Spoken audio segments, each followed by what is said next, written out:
One time I posted a video that got over 6 million views and thousands of comments from people that said that it changed their life. So if you were not one of those 6 million people, and if you want your life to be changed, potentially, here's the video. Imagine if today somebody gave you a check for $1 million and you went to deposit it at your bank and the bank said, okay, great, like this will clear in the next 10 business days because it's a big check and the bank has to work it out. So now for those following business days, you'd be walking around with this high energy outputting into the universe of you feeling wealthy and abundant and happy and excited and satisfied. And as a result, living from that level of energy would produce all these other experiences that are on that level of excitement and abundance and prosperity, right? Even though you don't have a dollar to spend yet, you'd just be walking around all that time knowing, right? It's a knowing. It's not even like hoping anymore because you know that the funds are going to be released on that certain day or whatever. Or imagine if somebody came to you today and said, hey, here's your dream job. They just offer you your dream job. It's the perfect career that you've always wanted. And they say, you start in 2 weeks. And now as you're going around throughout these 2 weeks, you would just be knowing that you're that person you want to be. You're living that life you want to live. You have that amazing career you've always wanted, even though you haven't worked one day yet.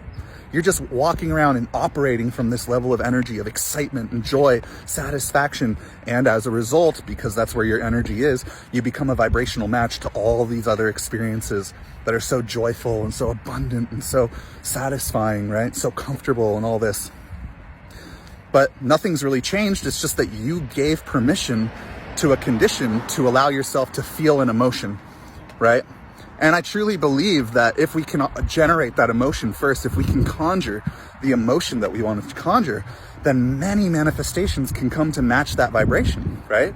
And we see it all the time, like in the work of Dr. Joe Dispenza, for instance, where these people with terminal illnesses, they're able to heal themselves because they're able to occupy an identity that says I'm already healed, and to be able to sustain it long enough until physical reality captures or catches up to the energy, right?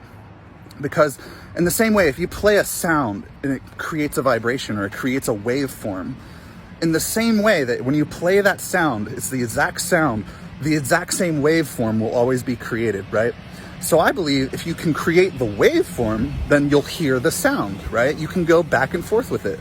It can be one thing and then the other, or that thing and then the other, right? You can flip it.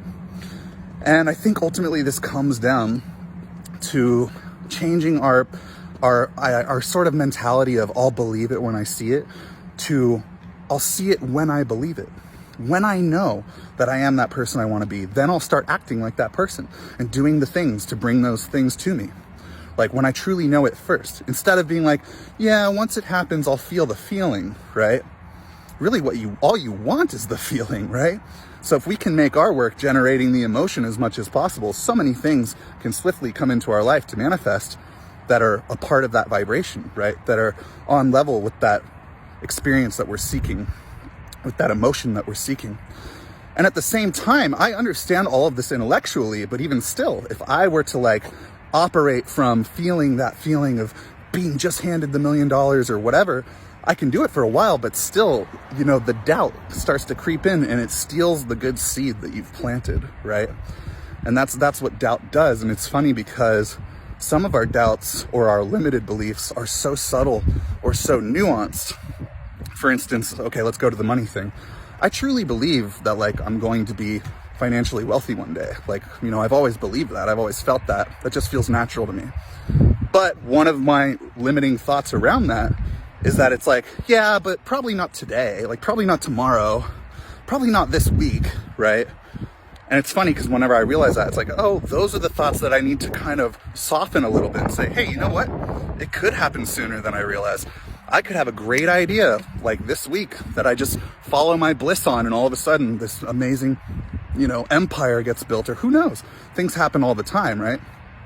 And so I think it's about catching those beliefs, softening them, realizing that those are the things that come in and steal the seed that we've planted.